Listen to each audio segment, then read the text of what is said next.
बेबरकती दी सब तो बड़ी वजह ये वे कि मापियां दे नाल सलूक एक जानवर जिन्ना भी नहीं किया जाता। ईद आ रही है ना, जानवर खरीद के लिया, ओदी गर्मी का ख्याल करदा है, ओदी सर्दी का ख्याल करदा है, ओदे खाने का ख्याल करदा है, ओदे पानी का ख्याल करदा है। वाह इंसान जिन्ना तेनू जन्म दिता है, जिन्ना तेनू इस मकाम तक पहुँचाया है, जिन्ना तेनू टुरना सिखाया है, जिन्ना तेनू बोलना सिखाया है, तेरे एक एक इशारे ते तेरियां ख्वाहिशां पूरियां कीतियां। अज जो तेरियां खिदमतां दे मोहताज हो गए। जालिम एक जानवर जिन्ना भी सलूक अपने बाप नाल नहीं करदा, एक जानवर जिन्ना सलूक भी अपनी मां नाल नहीं करदा। ओल्ड हाउस बने ने, मेरे कोल बाप नहीं संभालिया जांदा, मेरे कोल मां नहीं संभाली जांदी।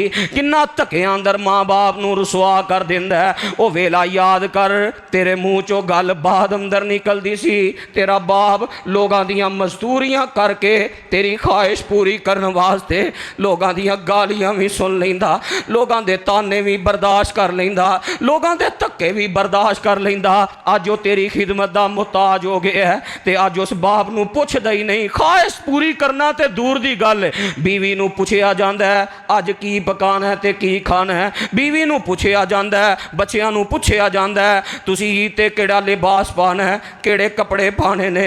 बुढ़ा बाप वेंदा ही रह जांदा है, बुढ़ी मां वेंदी रह जाती है कि यो बच्चा है जिहदी ख्वाहिश ते मैं सारा जग कुर्बान कर देंदा।